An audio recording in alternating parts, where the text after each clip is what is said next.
चाट मसाला हमने डाला हुआ है, ये देखिए। चटनी में डिप करें।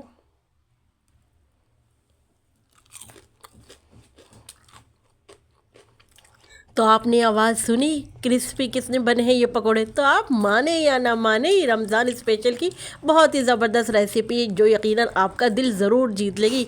पकोड़े आप लोग बहुत से बनाते और खाते भी, मगर आज के ये पकोड़े ज़रा स्पेशल पकोड़े हैं। मेरी गारंटी है आज तक आप लोगों ने ऐसे टेस्टी क्रिस्पी डिफरेंट स्टाइल के पकोड़े नहीं खाए होंगे। और इसके साथ चटनी की एक बड़ी ज़बरदस्त सी रेसिपी भी मैं आपके साथ शेयर करूँगी। यकीन करें चटनी से खाकर तो मैं कहती हूँ मज़ा ही आ जाएगा। बहुत ज़बरदस्त सी आज की चटनी है, डिफरेंट स्टाइल की चटनी भी है। तो आज मैं बनाने जा रही हूँ बहुत ही टेस्टी और बहुत ही क्रिस्पी पकोड़े। आप लोग एक बार बनाकर देखें, आप भी इस रेसिपी के मैं कहती हूँ फ़ैन हो जाएंगे। तो सबसे पहले बिस्मिल्लाहिर्रहमानिर्रहीम, अस्सलाम वालेकुम। मैं हूँ समरीन अकमल, वेलकम करती हूँ आपको दिल्ली के जायके में। उम्मीद करती हूँ आप सब लोग खैरियत से होंगे। तो आज दिल्ली के जायके में बहुत ही डिफरेंट स्टाइल के क्रिस्पी पकोड़े बनने जा रहे हैं। तो आपने क्या करना है, वीडियो को लाइक ज़रूर करते जाइएगा। और साथ के साथ जिन लोगों ने अभी तक दिल्ली के जायके को सब्सक्राइब नहीं किया है, तो काइंडली सबसे पहले आप लोगों ने दिल्ली के जायके को ज़रूर सब्सक्राइब कर लेना है, क्योंकि मैं लेकर आ रही हूँ अब आप लोगों के लिए रमज़ान स्पेशल में सहर और अफ्तार की मज़े मज़े की यमी यमी रेसिपीज़। तो बेल के बटन को तो ज़रूर प्रेस कर लीजिएगा, इससे मेरी हर नहीं आने वाली इसी तरह की टेस्टी टेस्टी यमी रेसिपी आपको फौरी देखने को मिलेगी। अच्छा, रेसिपी को अपने फ्रेंड फैमिली में लाजमी शेयर भी किया करें, आप सबका बेहद शुक्रिया। तो चले देख लेते हैं झटपट से क्रिस्पी से पकोड़ों को हमने किस तरीके से बनाया है। अच्छा, यहाँ पर सबसे पहले मैंने पानी को बॉईल करने के लिए रख दिया है। और अब मैंने यहाँ पर 2 अदद आलू ले लिए। इस तरह से इनकी मैंने जो है डाइस शेप में कटिंग कर ली है। आपने जिस तरह चाहे इसकी कटिंग कर लीजिए, क्योंकि यहाँ पर हमने सिर्फ आलूओं को बॉईल करना है जस्ट ना। तो यहाँ पर देखिए पानी जो हमने गर्म करने रखा था, इसमें हमने आलू शामिल कर दिए हैं। अच्छा, साथ में यहाँ पर मैं थोड़ा सा जो है नमक शामिल किया, 1/4 टीस्पून। अच्छा जी, नमक डालकर मिक्स कर लेते हैं या पानी में नमक को, और कवर लगा के रख देते हैं आलूओं के गलने तक। तो यहाँ पर हमने आलूओं को गला लेने के लिए कवर लगा के रख देंगे। तकरीबन 10 से 12 मिनट में यहाँ पर आलू हमारे अच्छे से गल जाएंगे। तो आलू को हमने कवर लगा के रख दिया है। तो यहाँ पर देखिए 10 मिनट हुए थे अभी कि हमारे आलू यहाँ पर गल गए हैं।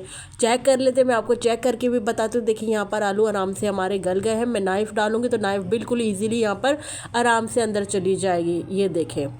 तो चलें यहाँ पर हम क्या करेंगे, आलू को ड्रेन कर लेते हैं, एक छन्नी में डाल देते हैं। यहाँ पर मैं आपको कुछ और इंग्रेडिएंट्स दिखा देती हूँ, जिसके लिए यहाँ पर मैंने एक छोटे साइज़ की प्याज ले ली, इसको रफली सा आपने मोटा मोटा काट लेना है।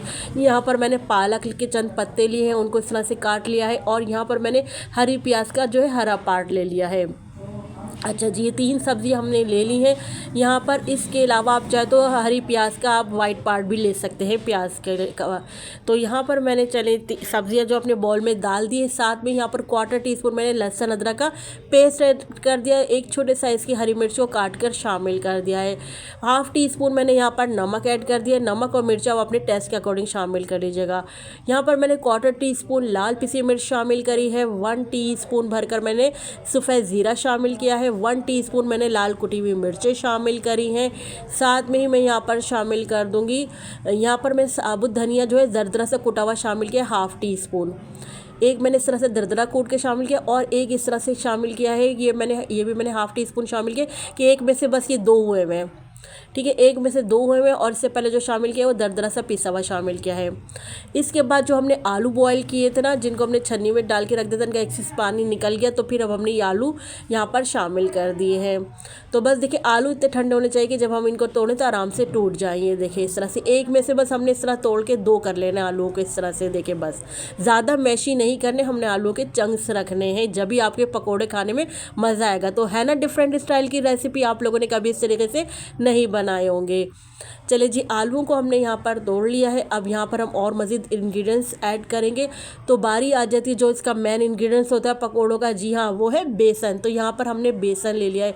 अच्छा जी, बेसन यहाँ पर हमने 1/2 कप ले लिया है। 1/2 कप से भी थोड़ा कम हमने यहाँ पर बेसन लिया है। पकौड़ों को मज़ीद क्रिस्पीनेस देने के लिए यहाँ पर मैं बेसन के अलावा शामिल करूँगी मैदा। तो जितना बेसन लिया है उतने ही हिसाब से मैंने यहाँ पर जो है मैदा ले लिया है। साथ में ही पकौड़ों को क्रिस्पीनेस करने के लिए यहाँ पर मैंने शामिल किया है बेकिंग सोडा। तो यहाँ पर मैंने जो है 1/4 टीस्पून बेकिंग सोडा शामिल किया है, 1/4 टीस्पून। अब देखिए अभी हमने यहाँ पर पानी शामिल नहीं करेंगे, पहले हमने क्या करना है, बेसन मैदे को अच्छे से इन सब्जियों में मिक्स कर लेना, ताकि सब्जियों में नमी होगी, सब्जियों ने अपना पानी रिलीज़ किया होगा, और साथ में हमारे आलू बॉयल्ड हुए हुए तो इसमें मॉइस्चराइज है यानी नमी हुई है आलू में। तो हमने ये सब चीज़ें देख कर ना पानी शामिल करना, तो थोड़ा थोड़ा पानी शामिल करते जाएंगे और हम चेक करते जाएंगे कि हमें कितना, हमें मिक्स करते टाइम पता चल जाएगा हाथों से कि हमें कितना पानी और डालना है। तो जैसे कि मैंने आपको बताया कि आलू में नमी है, मॉइस्चराइज हुए हैं यहाँ पर आलू, तो हमें ज़्यादा पानी नहीं डालना पड़ेगा। फिर आपको पता है पालक और प्याज भी अपना पानी रिलीज़ करते हैं। तो बस इन बैटर को, इस बैटर को पकौड़ों के आपको रखना नहीं होता, बस जल्दी से मिक्स करके फ्राई करने लेना। तो इतने हमने ऑयल भी इसीलिए फ्राई गर्म होने के लिए रख दिया, ताकि बस हमारा ये बैटर होते ही, तैयार होते ही हम इसको फ्राई करने लग जाएंगे। देखिए आपने, हम बस हमने लास्ट में एक घूंट शामिल करी है। मैं समझती हूँ यहाँ पर हाफ गिलास से भी कम पानी हमने ऐड किया है।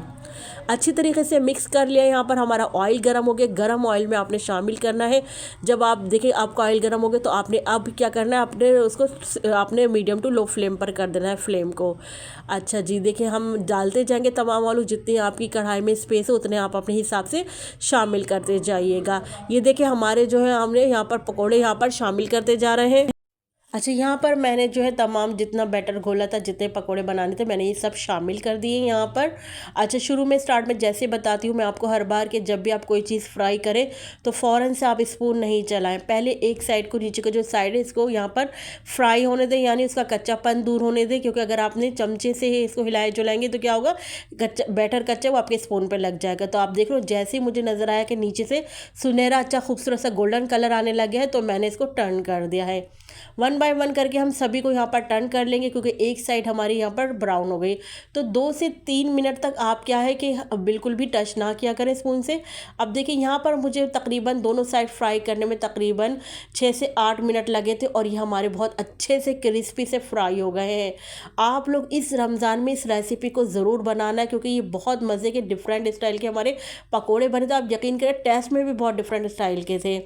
इस स्टेज पर अगर तो आप लोगों को मेरी मेहनत, मेरी रेसिपी ज़रा सी भी अच्छी लग रही तो प्लीज़ वीडियो को एक लाइक ज़रूर करते जाइएगा, बाद में आप लोग भूल जाते हो। साथ के साथ जिन लोगों ने अभी तक दहली के जायके को सब्सक्राइब नहीं किया है, तो आप लोग दहली के जायके को सब्सक्राइब कर लीजिए, क्योंकि अब आ रहे हैं रमज़ान स्पेशल में सहर और अफ्तार की इसी तरह की मज़े की यमी रेसिपी से आपको मिलेंगी। तो रेसिपी को अपने फ्रेंड फैमिली में लाजमी शेयर भी क्या करें। आप सबका बेहद शुक्रिया। तो गर्मा गर्म पकौड़ों के ऊपर हमने क्या करा, चाट मसाला स्प्रिंकल कर दिया है। इससे क्या होगा, चाट मसाला इन गर्मा गर्म पकौड़ों के अंदर एब्जॉर्ब हो जाएगा। तो चले अब आ जाते हैं चटनी बनाने की तरफ। तो चटनी बनाने के लिए मैंने यहाँ पर इमली का पानी ले लिया, कोई 2 टेबल स्पून। यहाँ पर मैंने एक, मेरे पास बड़ा मोटा लहसुन था, उसको मैंने काट कर शामिल कर दिया है। ज़ीरा मैंने ले लिया है ½ टी स्पून, 1/4 टीस्पून से भी कम मैंने यहाँ पर नमक शामिल कर दिया है। साथ में मैं यहाँ पर शामिल कर दूँगी प्याज। तो बिल्कुल थोड़े से हमने चंद स्लाइस ही प्याज के यहाँ पर शामिल करने हैं, और थोड़े से ही हमने हरी मिर्चों को काट कर यहाँ पर शामिल कर देना है। अब इन तमाम चीज़ों को हम मिक्सी जार में डालकर आप लोग पीस लीजिए, और आपकी ज़बरदस्ती चटनी बनकर यहाँ पर रेडी हो जाएगी। असल में मेरे पास यहाँ पर इंग्रेडिएंट्स जो थे बहुत कम क्वांटिटी में थे, इसलिए मशीन में पीस नहीं रहे थे। तो बस इस तरह से मेरी दरदरी सी पीसी है। आप लोगों ने क्या करना है, बिल्कुल फाइन इसको पीस लीजिएगा। बहुत ज़बरदस्त चटनी थी, बहुत ज़बरदस्त इसका फ्लेवर निकल कर आया था। आप यकीन करें, जिस तरह के मैं पकौड़ों की तारीफ़ करूँ ना, ऐसे ही चटनी भी बहुत मज़े की थी। आज जब मैंने आपको ये जो रेसिपी शेयर करी ना पकौड़ों की, ये देखिए चटनी आप देखें, माशाल्लाह से ज़बरदस्त सी चटनी बनी है, बहुत मज़े की थी, खट्टी खट्टी हमारी चटनी, डिफरेंट स्टाइल की बिल्कुल मैंने चटनी की रेसिपी शेयर करी है। अच्छा, आगे चलकर मैंने चटनी में थोड़ा सा रेड फूड कलर ऐड किया था। अगर आप लोगों को नहीं पसंद तो आप इसे स्किप भी कर सकते हैं कलर को।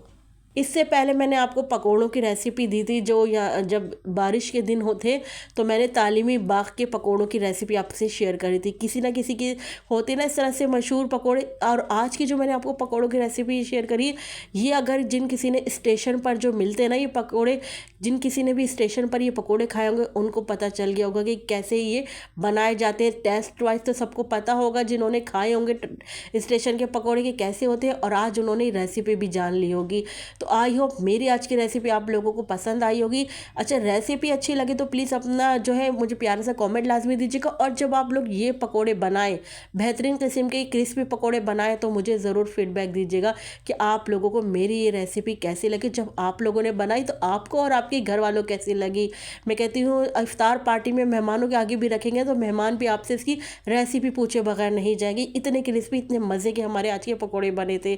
तो चले चलती हूँ, क्योंकि मैं आप लोगों के लिए इसी तरह मज़े मज़े की यमी रेसिपी लेकर आप लोगों की खिदमत में हाजिर होती हूँ। जब तक के लिए मुझे समरीन अकमल को दहली के जायके से इजाज़त दीजिए। अल्लाह हाफिज़।